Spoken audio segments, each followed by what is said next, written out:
Hey guys, Ed from Paranormal Link, Ohio here, back at it again with another podcast episode. Tonight's podcast episode is about a true story of a certain room in a new house. So one time, there was a woman who was looking for a new home. She was trying to find something good for her and her family. She had looked everywhere, couldn't find anything. Everything was just too expensive. So finally, she found a breakthrough, and she found a home that was actually pretty good, decent price for rent. So she moves into the house, she guts it out, she cleans it, and gets everything ready for her family. As she's cleaning the house, she feels a little awkward, just like something's watching her. So she shook it off and kept going. She had cleaned every room in the house, top to bottom. It was time for her to move down to the basement. She gets down to the basement, she starts cleaning everything. All the rooms downstairs, gets everything cleaned. Her family put everything back together in this house. It was in pretty bad shape. So as they're working downstairs, finishing the basement, to make it another additional room to the house, they notice a door. They go to the door, they open it, and it's like a makeshift pantry, if you will. And inside was a chair, some old documents, some old clothing, and shackles that were on the wall. Years and years ago, these homes around this area where they lived were military housing. Some were for generals, some were for, sergeants. It was mostly top brass that lived in these homes. Now, with that being said, they have no idea if they were holding interrogations in these houses or whatever, or if it was just something after the fact that happened. So she sees the shackles and everything, and she goes, we got to get rid of these. So she gets rid of them. She gets rid of the chair.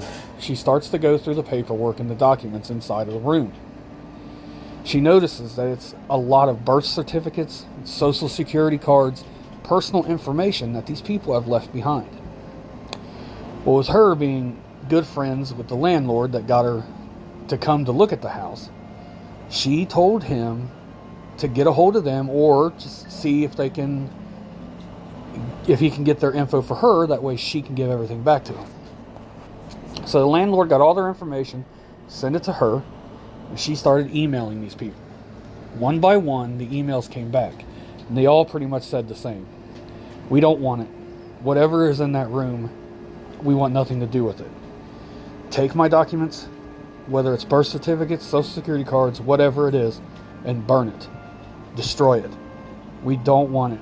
Want nothing to do with that room. So she found that kind of odd. So she just left it alone, left it in there, in case they changed their mind down the roads. She sent another email back, how about I just keep it in there in case you guys change your mind and want to come back. Everybody said the same. Burn it. We want nothing to do with that room. Whatever is inside that room, get rid of it. Then she started getting warnings about that room.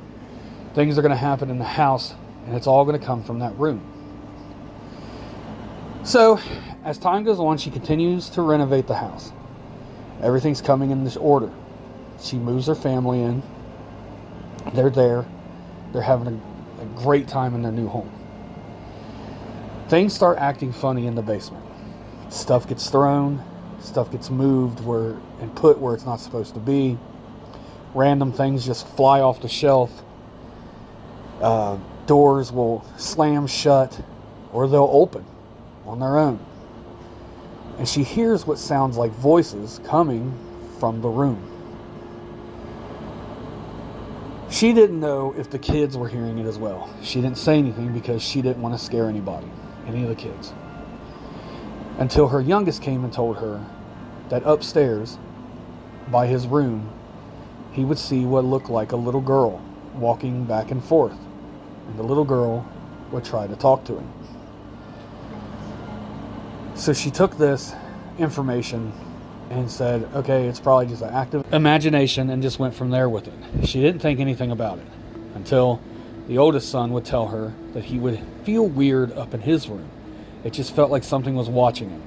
He would have very bad nightmares of something just coming and watching him. Then she started noticing things happening around the house. Cabinets would open and shut. The cameras would pick up things, so on and so forth. She really did not like going down into the basement. One night when she was down in the basement, she would spend a lot of time down in the basement because she really made that her own. So, down in the basement, she had put some pop and some other items inside that room, the pantry room. Didn't think anything of it. So one night she's down there, and she happens to look up, and she sees what looks like a full-blown man. Like, she can distinguish his looks, everything, coming down the hallway. Initially, she freaks out, thinking somebody's in the house. So she gets up to go, and the man just walks right through her. She said that he had determination in his eyes. He was determined to do something, and he was very upset. And she said as fast as he showed up, as fast as he was gone. So now, she's really concerned. So she calls the landlord, and she asks her, she says, "Is anything weird ever happened in this house?" And she said yes, as a matter of fact. Her and her husband, the landlord and the landlord's husband, they're both the landlords. They lived in this house prior for a little bit. And she said she had woke up one night downstairs, and she had looked over and saw somebody sitting there, and she thought it was her husband. Now, come to find out, it was her husband's dad. Or her husband's dad has been dead for at least 10 years now, before that had happened. Water would turn on, things like that by itself. Knocks, taps, everything like that. So she kind of shrugged it off and, said, well, if I don't bother it, it won't bother me. Well, it started affecting her youngest, and he was having bad dreams and stuff like that. People were hearing and seeing things in the house, and she just had enough. She left the house, but just like the other people, she got an email later down the road stating, hey, you've got some documents here and some stuff. Do you want it back? And she said, no. I want nothing from that room. I want nothing to do with it. And she said, if you're wise, you would leave too. And to this day, she lives far, far away from that house and that room, and left all her stuff there in that basement, in that room, to never be seen again. She doesn't want it. Before she had left the house, she had tried to live with it before it started messing with her youngest, having bad dreams. She boarded it up, put things in front of it, taped the corners, everything, to where this room was not accessible. Things would still happen. So that is what made her leave. So I hope you guys enjoyed this episode. That was a true story from one of my listeners that told me about it, and I wanted to pop on here and just, say, hey, they want to be anonymous, so I won't say their name, but they wanted me to tell their story. So I hope you guys enjoyed it. You will hear from me tomorrow night on another new episode of the podcast. Thank you guys so much. I love and respect and thank each and every one of you for all the support and love you guys give us. And without you guys, I wouldn't be able to do this. I do this stuff for you guys. So I hope you guys have a good night. You will hear from me tomorrow night. Thanks. Bye, everyone.